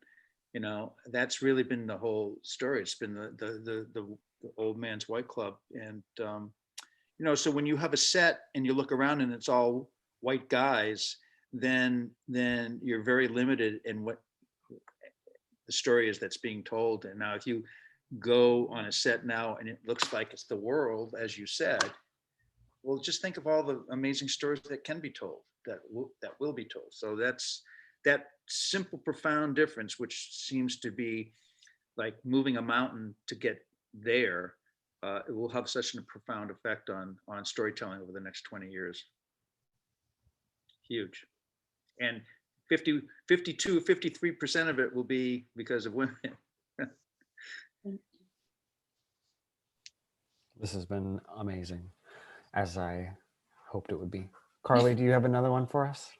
Yes, I have another one for Alan. So as a DP, do you prefer to like plan things out during pre-production or discover the process, you know, discover stuff on set, or is it just a combination of both? It's definitely a combination, but for me, I can't have the other without the one, or I can't have the second one without the first part. Because by really doing a very thorough prep, I basically have watched the movie with the director and with the production designer and the first AD. But I've definitely watched the movie, so that when we go into production, it's like we've got this safety net. So when things go to shit, which they always do on the set, it all falls apart, whatever plan you had. You've got this plan that you originally thought about that you can always fall back on. Because inevitably when the actors come in, they just bring a whole new set of things, and rightly so, because it's their story that's ultimately going to be told. The actors portraying the roles that they're playing, and they bring in their characters. And if they're really great actors, then they've internalize their characters, and they bring this stuff to it. And as good as a director is about knowing what his characters are supposed to be, the actors in a way know it even more. So things do change when you get on a set, and so things will change. And I love to leave that margin of flexibility on the set to change my mind as much as the director does, and as much as the actors do, and as much as anybody else, but without having pre-visualized and watched the movie in your mind before then, you're really kind of shooting in the dark. It's always good to watch a movie ahead of time, as long as you're not so hung up on preserving and holding on to those things. You'll be okay. But it's when you hold on to ideas that you had in prep and are unwilling to let them go, that's when you can get into trouble. And that's when you start missing opportunities of telling a better story. Awesome. Thank you so much. Let's do another one from the audience.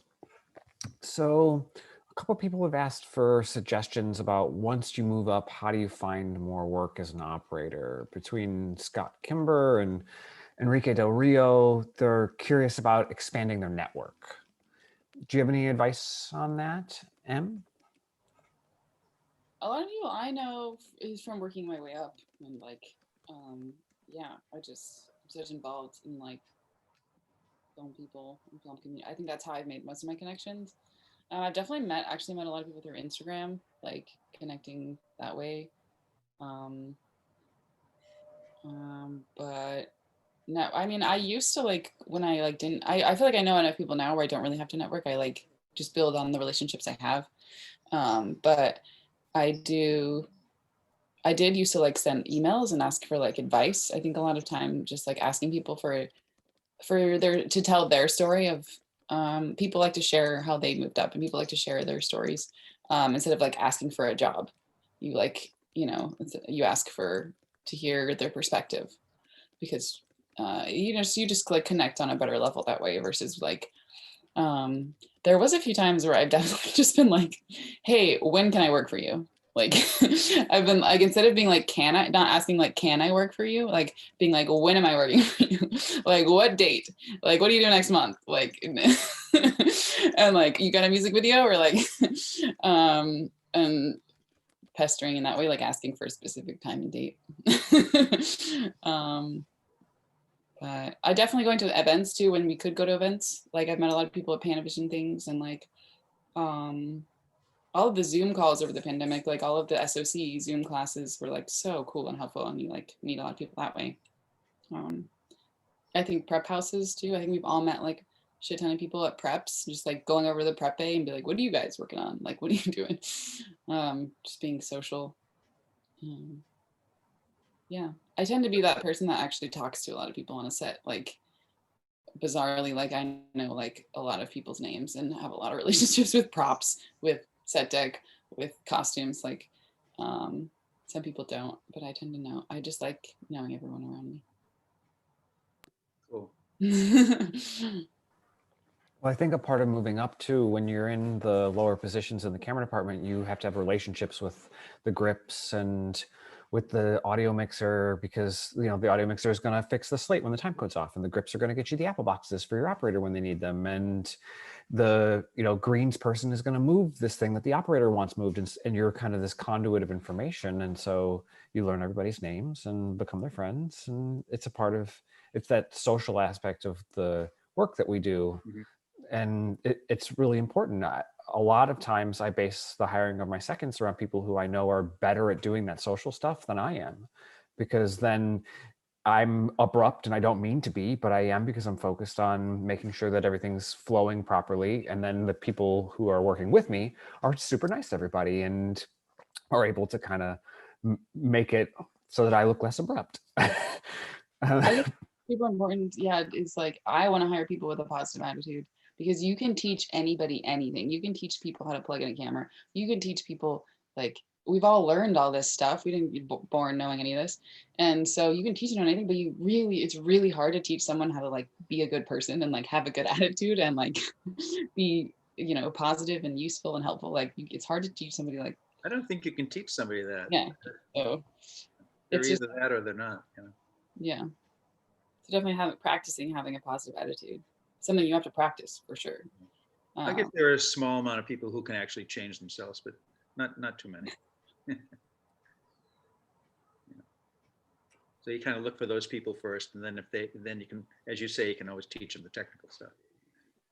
I would much rather, when I conduct interviews for crew and stuff, I can look at people's resumes, and I never hire somebody based on a resume. I always hire somebody based on when I meet them and if I like them, just on an instinctual level. You know, if I got a gut feeling, I'll hire somebody with less credits. I'll hire somebody who's less assuming if they seem nice and they seem very aware and very intelligent and very artistic, as opposed to the person who's got all these credits. Because I've been burned that way more than the other. I did a screen study for you as part of the job interview. Oh, I remember that. You remember that? That was terrific. I actually learned a lot from that because I learned how to better my lookbooks when I'm going for jobs. Yeah, Everyone is always learning. Yeah. The thing with Hey, this you know what? industry. If I don't, I swear to God, there's always something new that I learn on every show I do. And I always figured the day that I stop learning is probably the day I need to get out of the business. Bingo, bango. Carly, you got one from the audience for us? Yeah, so I have a question about just any health routines that you guys do in between sets to balance out your stress and the long working hours and all that stuff that comes with being on set. Is there anything that you guys do? And what is it? I used to get like a massage once a month, like when we could. And I take baths, and like relaxation is like really important to me to like mentally let go and then like physically care for my body. Especially as an operator, you need to do that. I actually really like dancing. I freaking love dancing, and I think it's made me a better operator, like moving with rhythm. And yeah, I think dancing and operating are like super linked. And that's also another crazy thing that like why like men have been mostly operators. Like, I don't know, just like it's such a smooth, I don't know, maybe it's a stereotype, but like like operating can be really smooth and delicate sometimes. And like dancing has really helped me in that way. But I know like everyone's different. Like some people are like bodybuilders. Some people like, I mean, I feel like every operator is different. It's just like what works for you. And like personally, I love having fun with exercise. I don't want it to feel like a chore. I don't want to feel like I'm working out as like a job. Like I want to be having fun and physically moving. And I love bike riding and occasionally weightlifting, but dancing mostly just because it's fun and it keeps me strong. That's why I said that, to be a good operator, you really have to be, you don't have to be an athlete, but you have to know that the physical demands requires you to be somewhat in shape or just be in tune to the physicalities and the body attitude. I think yoga is very helpful. Keeps your core, stronger, it gives you balance. And when you're holding all that gear, you can definitely keep yourself, in place by having done all those stretches and whatnot, because sometimes when you're stepping, you could step on uneven terrain with the camera on your shoulder, your body needs to know how to pull itself back into position. Yeah, it's true. This is kind of in line with this question as an offshoot from someone else's, from Enrique Del Rio's other question. Do you ever take time to learn new skills? Is that something that you find to be important during downtime to practice per se, whether it be, Jess Steadicam or M, like, I don't know if you have skills with the wheels yet or not. Like, is that something that you think is also important while you're between shows? Yeah, definitely. I am medium at the wheels, I'd say. But I want to be great at them. Like I want to be really good at them. So like we have them on our show so I can practice like at lunch, or if I can come in early and practice. And yeah, no, definitely. I like constantly am trying to find access to wheels. That's just like the hard part actually, is like there's only so much you can do at a rental house. You really need like a stand-in to walk around to like do real camera moves. So But yeah, I definitely have a couple friends now that like are down to that have Ronin wheels that I can go and practice with. Definitely, I'm constantly. I mean, I'm kind of a workaholic. I'm constantly trying to learn new ways to be better, and to just because I think it's fun. Like wheels are fucking so cool, and like I want to learn how to do the technocrane so bad. Like I want to learn. Yeah, I would actually. Yeah, I want being a technocrane tech would be so cool. Anyway. Learning the wheels is key to any of that stuff. Yeah. Hey, Jessica, you remember you were every chance you got on the wheels to practice, and then you started. You jumped ahead and you couldn't wait to start doing it even on shots because you put yourself in that situation where you put yourself out there and you know it was during a shot. It wasn't just practicing in the back room. You were putting yourself out. I used to get nervous for you when you used to do that, but I always let you do it, and you got better. And by the end of our run on that show, you were really good on the wheels. And apparently, the Chanel has been doing pretty good with it too. I remember again on that crazy film Roar, you know, they a lot of the equipment was given by Panavision and stuff to Noel Marshall, who was the producer, because he made Panavision the partner. And so one spring when we started up again, they didn't have enough, believe it or not, Panaflexes for us to use. So they gave us a big old PSR, which was those big old huge cameras, the old Mitchell cameras, and you had to use it with a gear head. So I found myself following cats with their crazy unpredictability on a gear head. And that was absolutely nuts to try to do that. I had gotten pretty good with the wheels, but not great. But you know, putting myself out there and you know, I got really good by the end of a couple of weeks of that. And but one other thing is, you know, they always have you practice doing figure eights on wheels, which I can never figure out because you're never going to do a shot where you have to do a figure eight. But guess what? I actually did. I actually got to do a figure eight on a stupid shot. I was on this show, I can't remember what it was, and I had to shoot a point of view of of a kid's toy train going on the table, and it actually was a figure eight. So I actually got to shoot a figure eight with a gearhead. It was cool, totally cool. That's perfect. I've always wondered that because people do that. They set up the figure eight, and I'm like, you're never going to do that. Just like the maze. It's like, why do you have a big maze on there? Like, you're not going to do that. Well, what is a good thing is to practice writing a name. That's the best thing. And then a name can change. So you just do a bunch of different names. Like practice M. Michelle Gonzales on a gearhead. And the more you practice and a head goes in your frame, you're going to have that muscle memory. Yeah, exactly. Yeah. But that again is that thing where, you know, like looking in the eyepiece where that's the trick of learning how to be a great gearhead operator is like the same thing as when you put your eye in the eyepiece. You forget about your body and you just watch the movie and you motivate where you want to go and let your body take over. Because when you've mastered the gearhead, you never think about which way to turn the wheels. It just goes to where you want to go.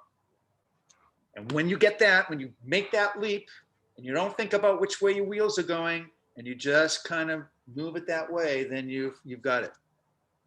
And then the only other thing after that is knowing which gear to use. Like it's always better to learn how to finesse on a fast gear than try to speed up on a slow gear. So, you know, get really good on speed 3 and try to get really finessing with speed 3 because that way nobody's ever going to be ahead of you. That's good advice. It's great advice. So I have one from the audience that I like. I'm going to pose it in a slightly different way than it was written. Thank you, Mustafa, for the question. As a cinematographer or an operator, what are the other aspects of filmmaking and visual arts that you feel are important and can potentially influence you in your job?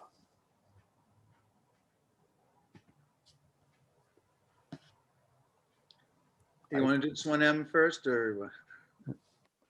Doesn't matter. Well, Yeah, you're an art history. Yeah, I studied. I mean, didn't go to art school, but I like studied art and art history. And so most of my college education was like breaking down what's the meaning of color, the meaning of line, the meaning of perspective, the meaning of contrast, like breaking down everything about a work of art and like what that really means. So it was like drilled into me of like everything means something. Like there's no accident.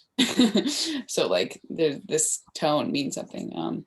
But I personally, yeah, I still love art history and like love going to museums, and that is actually a really refreshing place to have inspiration because it's like less seen, if that makes sense. Like it's and more, I don't know, it just makes me personally feel like more in touch with art as art itself and not as entertainment. Because it's so easy to watch the next big movie and like compare it to the last big movie, and like it seems more refreshing to me to see other forms of art and see how color can be used in a new way and composition can be used in a new way, and like question the rules that we have around cinema. You know, I think that when you're ready to move up to DP, I think that's the thing that you really should really dig back down into yourself, where this is your appreciation of art, what you've learned with color, what you've learned with composition, all that stuff. Because I think that's going to be a big thing that's going to help you make that jump. I think understanding color. I've always been, ever since I was a little kid, I've always been a visual person. You know, I've always been in the arts. I actually started at Mass College of Art for the first 2 years of college as a graphic arts major. And then it's just, as you said, it's, you know, composition is the one thing you learn when you, I used to go into the Boston Museum of Fine Arts like almost every day just to wander around and look at paintings and stuff. And you start getting an appreciation of everything from past masters all the way to modern art, and there's always something to be learned about composition and color and dynamics and things like that. And I think the one thing that, when I mentioned way back at the beginning of our podcast here about loving to do period pieces and doing Frankenstein, you know, one of my favorite styles of painting is the Dutch masters and somebody like Vermeer and stuff, where there was all this natural light that they used to paint with. I mean, just I love that stuff. So that's, to me, is the most fun thing to do, is to shoot movies and create images that are all done with natural light. It's just the one thing that I love to do. And so that's just where my sensitivities are. But, you know, natural light can be brought in even, you know, even in the modern stuff where you're trying to do something like with neon noir, you know, where you're using a lot of color and bright, and all the great stuff, everything from Blade Runner to Drive, all these great movies that are all about neon noir. It's still about where you're motivating your light and how you're composing and stuff, and all that comes from a deep appreciation of art and color and observing the world around you. You know, it's you can learn a lot of stuff on a movie set and all that, but you have to bring life experience into the movie set as a director of photography for sure, but also as a director and actors and all that, production designers. You have to have a vision of the world in your mind.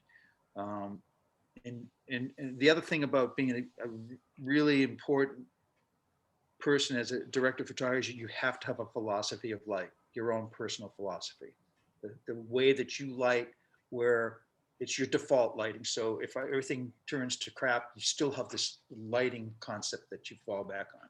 And it's usually based on life experience and just the kind of things that you love visually, or that you think that you love that are applicable to whatever story narrative that you're telling.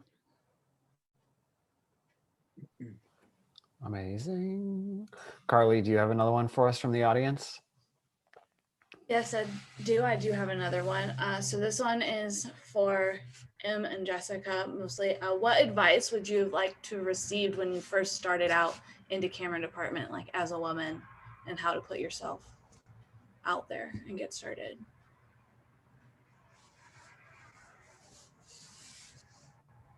I think just like not worrying about being like anyone else. Like I spent too much time worrying about being someone else.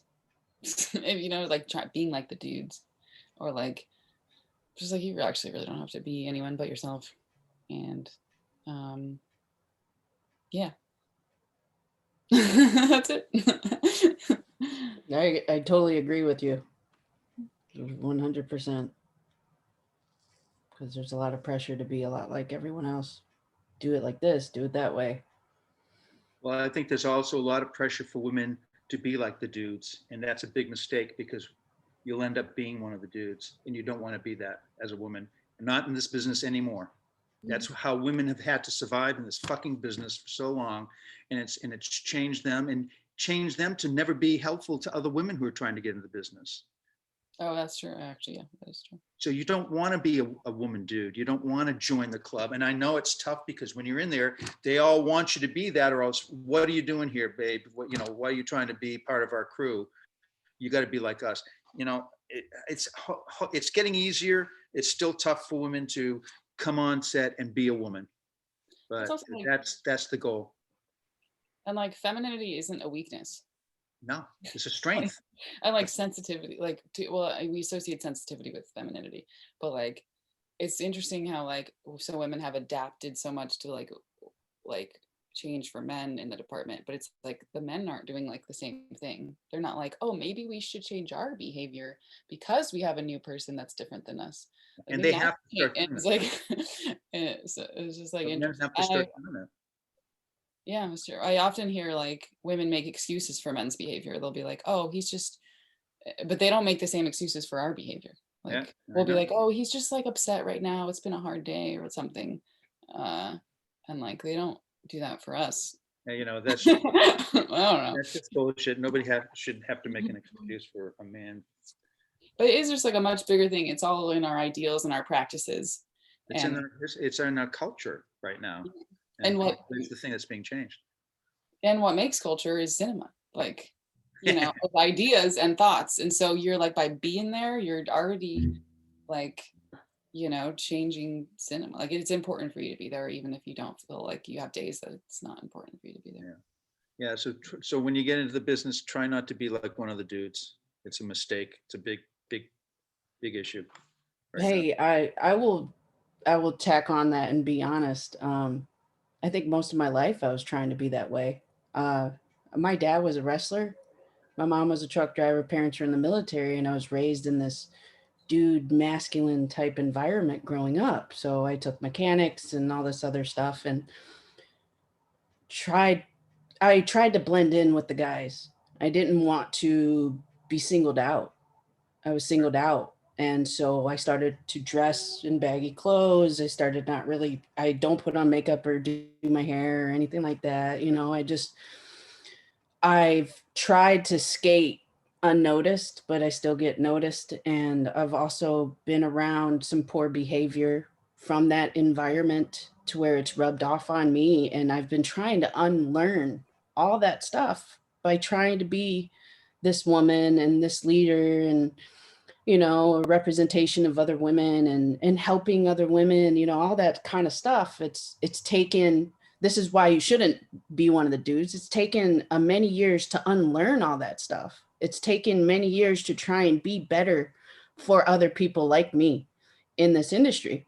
Yep. So I finally, at almost 38 years old, I've found that clarity in myself where I can embrace who I am and what society says and all this other stuff. And I'm sad it's later than sooner, but I am doing something about that woman dude thing because it's no longer something I can use to try and survive. Yeah. It's more of something that needs to go away so that we can be ourselves. Yeah. So it's getting better that way.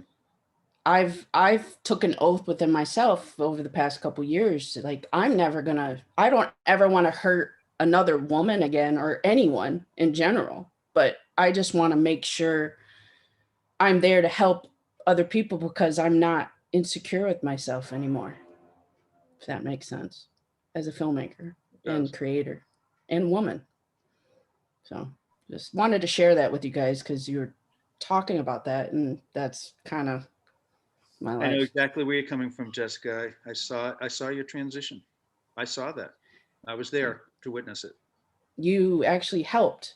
You were Yeah. one of the first people to hire me and turn around and be like, do it this way.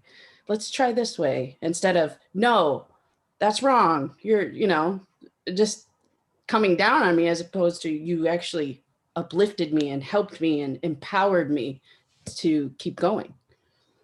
Yeah, you've So, done well.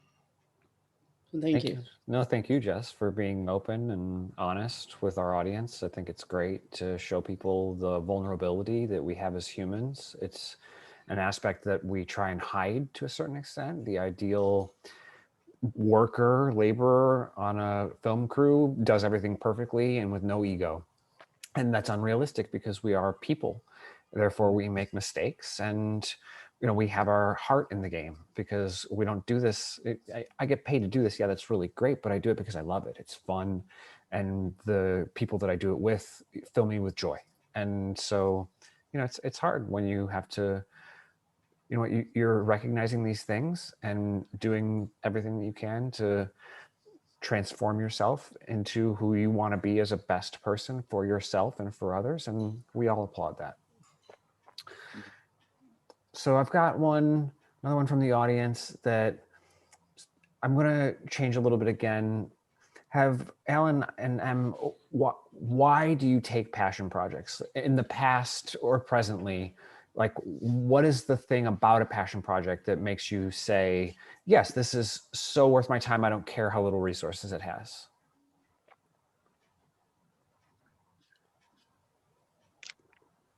You Sure, want Alan is gonna go first.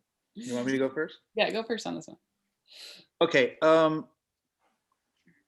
I think a lot of it has to do with if it's something that it's just within my wheelhouse, that I just feel it's design and image wise is something that I just feel strongly about. I take it. I rarely get those opportunities because I think we all rarely get projects that are perfect for us, that are passion projects. So when they come along, whether they're for a lot of money or for little money, you just take them because it's something that you understand innately, and because you've already got so much understanding and groundwork that's natural to you, you're already moving on to the next step, and you're able to elevate the project on so many better levels because you're not having to go through the drudgery of finding the look of the show and finding what's right for you and all that you may have to do on something that's you're not so akin to.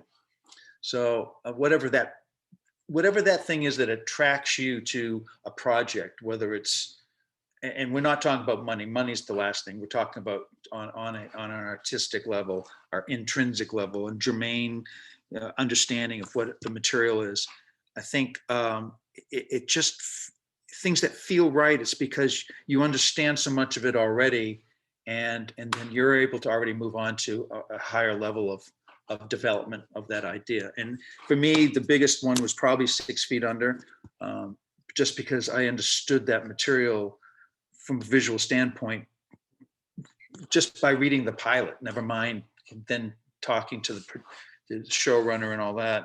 And I think the other project, which was actually kind of similar to that, which means I'm kind of boring and that I always like the same kind of stuff, but was a project I did for CBS called American Gothic. And that was 4 years ago, which didn't go anywhere because typical, the network didn't know what to do with it. But again, it was just material that I understood. So I would, but it's never again about money. If a project came along and it had like a no budget, but it was something that I felt was just really I felt strong about, I would jump on it because it's just it's the satisfaction and what you get back from it is so much better than just a paycheck. I think I choose passion projects if I like the ideas, if I like the script, if I think it's important to tell. Yeah, I think it's a cool story. Let's tell it. Yeah. And also like low budget stuff is a great way to like have people that are moving up practice other positions. You know, if somebody's a first and wants to operate, like it's like all those passion are a great way to just experiment with low risk. You know, you're not worried about pissing off the producers. You can just have fun and like experiment with things. You're like, you know, I've always wanted to like try these crazy filters. Like, let's do them on this show. So it's like that's cool to like have the opportunity to mess around. Yep, absolutely. Amazing. Let's do another audience one. We got a little bit more time. We won't keep everybody here too long, but the questions keep coming in because you guys are providing such amazing answers. I don't know what to tell you. So, okay, here's one that I think will be relevant to both of you, and it's actually a second part of this person's question. Thank you, Joey Lou, for these questions. How do you build your reel? Right, Alan, you're at a point in time where you have so many great things. You have an agent, and so you don't really need a reel. Your name carries a certain amount of weight, but when you needed to make one, you know, what were the steps that you took to build it? And M, with where you're at, where you're really gaining ground as an operator, how do you feel you're going to, like, what steps will you take to build your reel as a cinematographer? You get every last bit of footage that you ever shot and find the little key pieces and then and start there. I mean, in order to build your reel, you need material, and so it's worth taking no low pay jobs or whatever you can get, and you get it. You just need to get images out there that that you've done, that you've created, and let them speak for themselves. And you have to be fairly, you have to be kind of brutally honest with your material. And it's always good to get maybe an editor to cut it with you or for you so that you've got another pair of eyes on it. But somebody who has some experience cutting show reels, only not necessarily for the editing part of it, but somebody who's used to looking at images and know what really kind of pop and what don't. But that said, just get whatever material you can and just start a log of all your footage, stuff that you've shot, and don't worry about whether you're going to use it now. Just get a hold of it, grab it, and get possession of it. So at some point you may use it, and then over the years you start whittling and start sifting stuff out as you add more stuff in, and it's just sort of like this constant evolving thing. It's sort of like, you know, back in the medieval days when they'd have a pot of food over the stove. It was basically, it was a bunch of oatmeal that they'd add things to, and it would constantly be added to and eaten and added to and eaten. And over, you may have one small portion of the oatmeal 3 weeks later, but it's been all this other stuff that's been added. So it's kind of the main pot that just keeps on feeding itself, and you're using it and you're adding and subtracting and subtracting, you know. And I went through a bunch of different versions where in the very beginning I just looked for cool shots, and then I did this whole thing where okay, well now I'll pick 4 shows. Now that I had a few shows, I would do like my reel would be my last 4 new shows. And there would be, you know, the first section, the second section, third section, fourth section would each be one of those shows. And then I kind of changed that, and now it's just blasting through a bunch of shots that are all mixed. And I have an editor who knows how to juxtapose shots that just kind of tell an innate story of images. So there's different things that you do. The bottom line is it's still about acquiring shots. I'm still finding, you know, going to producers and saying, hey, can I have access to this? Can I have access to that? So that I can have access to my stuff. And it never stops. And I still work on my reel. I don't rely on, I don't need it anymore. No, people still look at my reel and I have to update it. And so it never ends. Yeah, for me, I feel like I'm really like, once I have the footage, I'm like a better filmmaker. So I hate everything I've ever like shot before, you know? I just like, oh, that reel from like, I just, you know, because you constantly are improving. And so you're like, damn it, your reel could be so much better. And it's And it keeps on getting better though. I know, I know exactly what you're talking about. I hate my reel now. I absolutely hate my reel. And, and it's like, oh God, when am I ever going to make the perfect reel? I'll never make the perfect reel because by the time I put it together, it's already stuff that I hate. So. I also heard some advice that I thought was silly, but like actually probably good advice is like you putting the most famous people in your reel is like a good idea, which is dumb, but like the people that are looking like, because the people that you've already built relationships with like directors already know your talents and want to hire you. Yeah. But like people that are watching your reel are probably producers that have never worked for you. So That's if right. you throw in famous people, they're like, oh, let's hire this person because like that's where they're thinking is like exposure. Like, is this person gonna get us like there's a lot of truth to that, unfortunately. Unfortunately, there's a lot of truth to that. But it doesn't mean that you have to overdo it either. It's almost that if you just have like 2 or 3 shots, just thrown in there and you're not making such a big thing out of it, sometimes that's more impressive. I don't know. Excellent. But there's truth to that. There's a lot of truth to that. Thank you both. Yeah. This is great. We have just a couple more and then we'll go about our afternoons, evenings, wherever you are in the world. Thank you for joining us again. So do you have any advice for someone who's changing locations or countries to further their career? This is from Scott Kimber. How do you break in a new market? And, especially when you're coming as an operator, and so you're not going to start at the bottom, you want to continue to work as an operator. Do you have any advice for, how to make your way when changing locations and you don't want to start over? I think, well, first of all, that's where a reel comes in handy, having a really good reel and also having references. But God, I have no idea. I've never had to make that move, and it's a scary move, I'm sure. But I think a reel and references are a starting point. I know like I moved to LA from New Mexico. So I knew I had like some contacts, but what I did was just like save a bunch of money. So I didn't have to rely on like having like I had, my expenses paid for a solid 6 months. So I didn't have to rely on working because it just takes time. I feel like you just have to have patience when you move anywhere new.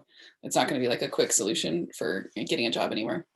So I think like to make sure it works is to like have a bunch of money saved so that you can slowly build up those contacts.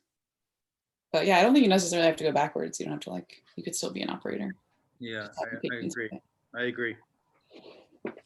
This past year, I started working in Mexico City and was able to obtain my Mexican residency.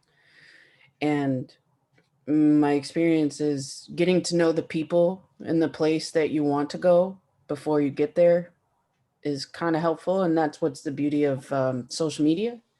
You can make friends and get your name out there and let people know you're coming.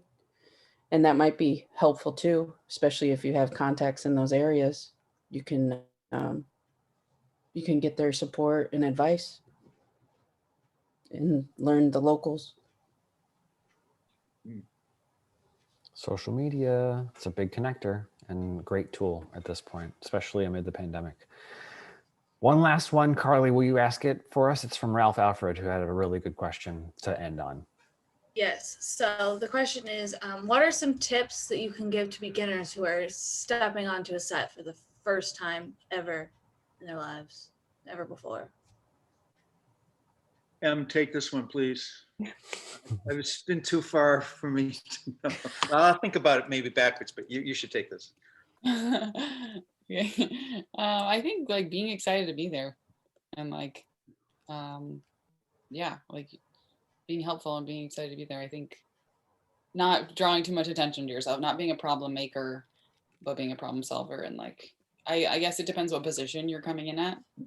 Like if you're just, I definitely was like an intern on some sets. And so I just watch and just like not be in the way. But the more and more you are there, the more and more you're going to get comfortable with it and realize what you're supposed to be doing and what time you're supposed to be doing it at. And like, I mean, nowadays too, like there's like YouTube will break down like the structure of a set, like from like what call times mean to what wrap means. Yeah. Like when's lunch and like what to expect and the terms that people use. Yeah. And I guess the other thing is, don't be afraid to ask a lot of questions at the appropriate times. Yeah, with the appropriate people. Pick and choose the right people. Yeah, if you're just like very brand new on a film, so like ask the PAs what's going on. Yeah, it's like exactly. they're just gonna probably have the smaller egos. Like, So that actually was a great tip about the YouTube. I mean, there's so much stuff you can learn about the nomenclature and the politics of a set just from a YouTube. Absolutely, that's a great idea. Yeah. There's this book that some filmmakers came up with like terms and reference material for the super beginner or even relatives and family members that want to read about what we do too. And in very, it's an easy read. It's called Get Realisms, and I'm putting it in the chat, but you can click on the link, but it's a good place to learn apple boxes, C-stands, terminology, walkie etiquette. There's a lot of cute things in there. But yeah. That sounds good. Matt, what else we got? That's it for now. Let's do last words. And so we'll start with M. And any last words? Thank you for joining us today. Yeah, no, this was great. Thanks for having me. Yeah, this was great. I feel like sometimes it's hard to talk to a computer, you know what I mean? But you made it very welcoming, and I hope everybody had a good time, and I hope I was helpful to somebody. There's been a lot of positive feedback in the chat. And believe you me, there's even someone that was like, this was very inspiring and just what I needed, a good shot in the arm. Mm-hmm. Alan, as well, thank you for joining us. Any last words? No, just thanks for having me. It was great talking to you all. And Jessica, it was great seeing you again. And Em, it's great meeting you. I hope the two of you that we get to work together soon. And of course, with you, Matthew, I'd like to work with you again too. So we'll try to get all that happening. If I ever get another job in my life. That'll happen, and we know it. Yeah. Things are tough Pandemic. right now. Yeah, that's the thing, is that, let's all remind ourselves that, I know I try and extend grace to other people amid the pandemic. You have no idea what's going on in their lives, the difficulties that they've faced. And so we also need to extend that grace inward as well. And remember that we are also living through the same extreme circumstance and require a little extra patience for not just others, but also for ourselves. Those are good words. Absolutely. Thank you again to everyone who joined us throughout this amazing session, moving up in the camera department. Thank you to Michelle Gonzales and Alan Caso ASC, and Carly. So great having you here again. Thank you, Carly. We appreciate you so much. And we're looking forward to when we do get together again in the future in person, and it's closer than ever. And so please stay diligent and safe out there, and we will see you again in due time. Thanks for joining us. Thank you very much. Bye, guys. Thank you. Bye, y'all. Bye. Bye.